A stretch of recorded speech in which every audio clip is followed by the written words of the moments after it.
আমি মোহাম্মদ ইমামুল হাসান বাবুল। গ্রামে সবাই আমাকে বাবুল নামেই চেনে। আমি নিজের মনে যা আসে তাই বলবো। যদি আপনাদের ভালো লেগে থাকে তো অবশ্যই আমার কথাগুলো শুনবেন। আমি অনেক গরিব একটা ছেলে, গরিব সংসারের ছেলে। অনেক ছোটবেলায় নিজের সংসারে হাল ধরেছি। অনেক ছোটবেলায় নিজের বাবাকে হারাইছি।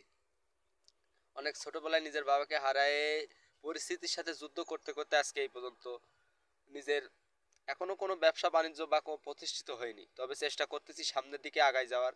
আপনাদের দোয়া ও ভালোবাসা যদি থেকে থাকে তো অবশ্যই সামনের দিকে আমি আগাইতে পারবো। 28 দিনের চ্যালেঞ্জ, 30 দিনের চ্যালেঞ্জ।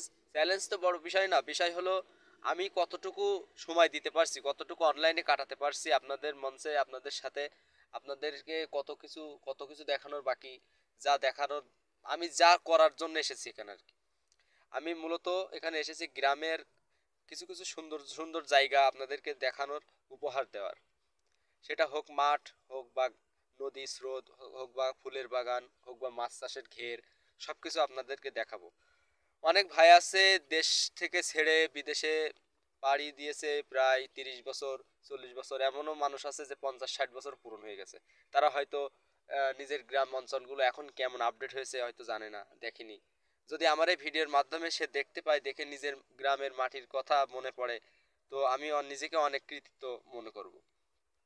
আর এটাই কথা, একটা কথা এই জায়গায় থাকে যে কথাটা, আহ, এর আগে অনেকবার ভিডিও বানানোর চেষ্টা করেছি, অনেক কিছু করার চেষ্টা করেছি, দলবদ্ধভাবে ফানি ভিডিও তৈরি করতাম, সেখানে ভালো একটা রেসপন্স পাইনি।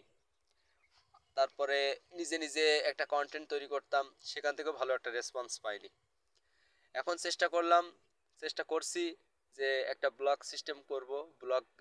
ব্লগের মাধ্যমে নিজের কিছু এলাকার, নিজের বাড়ির পাশের, বাইরের, যদি গ্রামের সুন্দর সুন্দর জায়গা থাকে, যেমন ফুলের বাগান হোক, যেটা চাষির জায়গা হোক, অথবা নদী নালা হোক, যাই হোক না কেন, আমি সব কিছু আপনাদেরকে ভিডিওর মাধ্যমে তুলে ধরার চেষ্টা করব। সবাই আমার জন্য দোয়া করবেন যাতে আমি সব জায়গা সুন্দরভাবে আপনাদেরকে উপস্থাপন করে দেখাতে পারি। আর একটা কথা বারবারই বলবো, যারা আমার মতো নতুন আছে তারা হয়তো লোক লজ্জা মানুষের জন্য নিজের লজ্জাবোধ আনার কারণে ভিডিও তৈরি করতে পারে না। ক্যামেরার সামনে এসে যে কথাগুলো বলবে, ক্যামেরার সামনে কি কথা বলবে, সাজিয়ে গুছিয়ে কথা বলতে পারে না।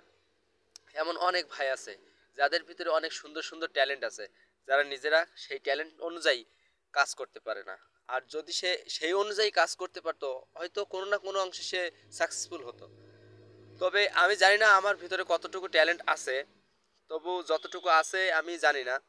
আমি এই ভিডিওর মাধ্যমে আমি আপনাদের সামনে যে কথাগুলো বলছি, ভুল ভ্রান্তি থাকতে পারে কথার ভিতরে, তো আপনার ক্ষমা সুন্দর দৃষ্টিতে দেখবেন। আর আমার এই ব্লগটা যদি ভালো লেগে থাকে তো অবশ্যই বেশি বেশি সাপোর্ট করবেন, সাবস্ক্রাইব করবেন, যেন আমিও সামনের দিকে এগিয়ে আরও সুন্দর সুন্দর কথা, আরও সুন্দর সুন্দর জায়গা আপনাদেরকে ভিডিওর মাধ্যমে উপস্থাপনা করে দেখাতে পারি।